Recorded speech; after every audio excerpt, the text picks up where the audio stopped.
there you have it. The Sixers preseason is finally over. The next time they take the court legitimately, it will be meaningful.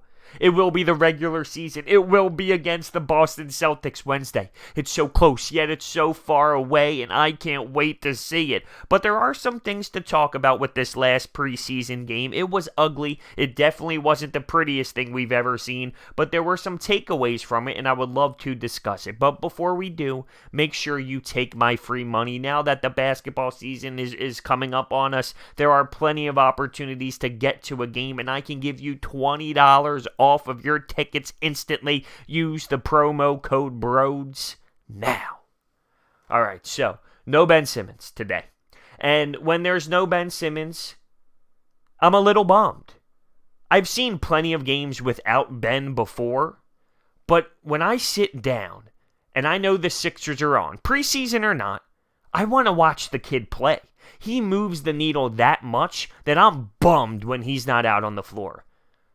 I can't say that it's the same with Joel Embiid. I love Joel Embiid to death. He's unbelievable. He's game-changing talent. Without him, we're nowhere close to the same.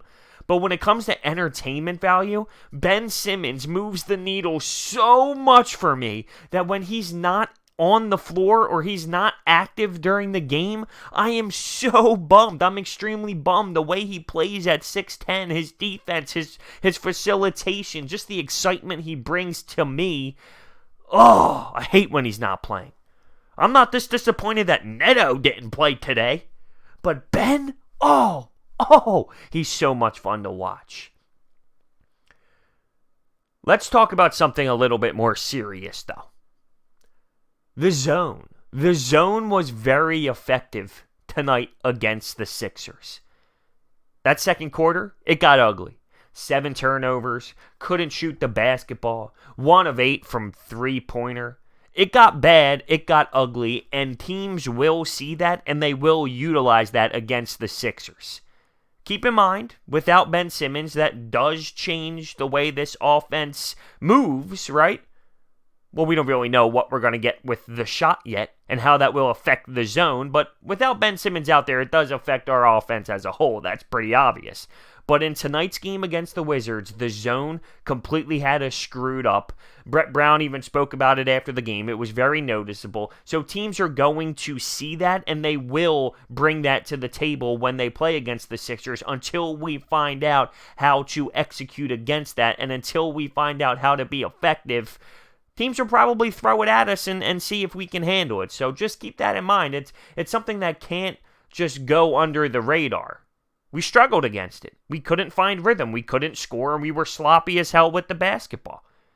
That has to change. That definitely has to change. Josh Richardson got more looks at point guard, and the second guy in was Shake Milton, not Trey Burke, and like I said, Neto wasn't playing today. Brett Brown apparently knows who the backup point guard is, but he didn't tell anybody yet, and that's from some sources, some, not Eagles beat reporters, Sixers beat reporters was tweeting that out during the game, that they did speak with Brett Brown, and he does know the point guard, but he is not giving out that information, the backup point guard, that is. But I thought Josh Richardson looked very good. I would love for him to be the guy over anyone else. I'm not big on Shake Milton.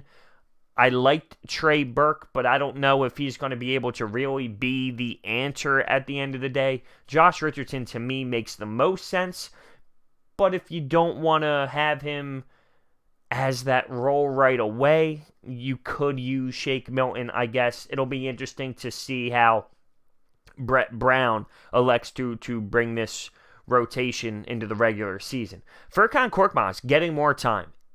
Brett Brown wants to see him take the next step. He claims that experience will help him with his defensive side of the game. You know me by now. I'm so anti-Furkan Korkmaz. The fact of the matter is, he's a three-point specialist, right? And I'm using air quotes, yet he shoots the ball from behind the arc, right? He shoots it below the league average. So how are you a three-point specialist? I don't know. Maybe they're trying to use him as someone who can space the floor more, but he has to drill shots. He needs to make shots because he doesn't shoot it at a high clip. He doesn't make it at an insane percentage where he's even respected. He's a three-point specialist, once again, air quotes, Yet he's not that effective from behind the arc. So unless that changes, unless his average goes up big time, and if he can find out how to defend better, then I don't see the use for him. But he got more time during the preseason, more than I ever thought he would. We saw Matisse Thybulle throughout the entire preseason dominate defensively. I can praise it again once today. There was a specific play over by that right wing where he explodes out. He's an aggressive defender. He's being a pest. He's being obnoxious. He got some help D. They turned the ball over and transitioned up the floor. It's on full display by now what he can do defensively in his athleticism, his hands, his activeness, his awareness, his recovery time. It's all fascinating to watch. So we all know by now what Matisse Thybulle can possibly bring us during the regular season, and it's a pleasant surprise without a doubt. Joel Embiid today dominated in his limited minutes. He had 17 points, 2 blocks, 6 rebounds. He's just trying to get conditioned, right? I mean, that's what everyone is trying to do during the preseason, but you can tell he's just out there running up and down the floor, getting position where he wants to be, getting the feel, kind of just trying to get himself in shape and ready to go for Wednesday. Tobias, he hasn't shot the ball really well during the preseason. We do know that he's trying to bring a different element to his game with defense, and he told Brett Brown during the offseason, like, I'm not going to be a weak link defensively, and of course I love that because he's embracing it, and he's trying to get better. I want to see him be a beast defensively and add that to his game. He does need to shoot the ball as a whole better and more consistently from what I saw throughout the few games here in the preseason, and hopefully he can find rhythm and knock down shots, because we know when we traded for him, he was shooting behind the arc a great percentage, an unreal clip. He came here and he struggled, and we said that's probably because of Jimmy Butler. It was a weird dynamic. He got thrown into the mix late. Now we game plan for him. He's the guy. We're committed to him. Hopefully he can get back to what he was shooting prior to coming here in Philadelphia. But I haven't seen that really since the preseason started. Am I so worried about it sitting here right now? No, I'm definitely not. I'm just throwing it out there and something that you should definitely keep in mind. I'm excited to see this team, though. I really am, and I know this whole entire fan base is. See, it's funny. I was shooting hoops today in the driveway, right? I've been getting back into working out, right? And ever since my hockey career ended, I didn't have the same passion to go to the gym, work out, because I used to work out to get better for hockey. Right now, does it get me better at sports broadcasting? No, it doesn't. But I need to find ways to stay active. So I've been playing basketball, running up and down the court, putting earphones in, putting up jump shots, just working hard by myself. And I was thinking during that time, the Sixers, and I can't wait for the Sixers. I've overhyped the Phillies going into the season. I might have overhyped the Flyers just a tad. It's too early to tell with them only being 5 games in.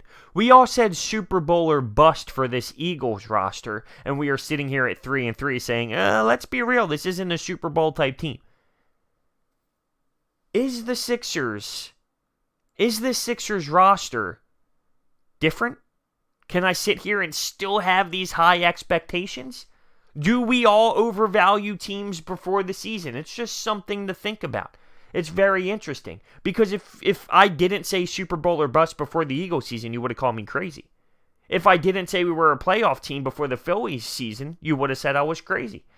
Maybe not so much with the Flyers because they're so average all the time. But right now, if I said, well, I don't know what to think about this Sixers team, you would call me crazy. Let's see how it goes. Now, of course, I am still going to go in with a ton of hype and think we can get the job done and go to the NBA Finals because I feel like this roster is different than the others. But it's just going to be so interesting, and it's funny how the narrative is when seasons start compared to where they are maybe 2 months into the season. But I want to see this rotation. Is Matisse Thybulle going to be the 6th man? I want to see Al Horford and Joel Embiid on the floor at the same time. I want to see Al play that 4 position and see what he can bring to the table because we saw him in Boston be at the 5. Well, this changes everything. And to have someone like Joel Embiid as that big man next to him, it's going to change the game completely. The energy, the bully ball, it's really intriguing. There's just no denying it. And the next time they step on the floor, it will be very passionate. There will be a city behind them. The center will be popping. It'll be electric. And seriously, I cannot wait for the Sixers season. I've been waiting for this for a long-ass time. The Eagles are the biggest team in the city. There's no denying that. And it is my number one. Like, the Eagles are my number one. But the Sixers are my number one, too. They are so meaningful to me. It's nothing passes football, but the Sixers do pass football. It's weird logic, all right? The Sixers are my favorite. I love them. And it's going to be a blast of a season. Of course, we will have more Sixers talk heading into Wednesday because I will hype up this season. I will hype up the season opener. And I will hype up this basketball squad going into Wednesday. There's no denying it. All right, so thank you guys so much for listening. Hit that thumbs up button, subscribe, and I will see you next time.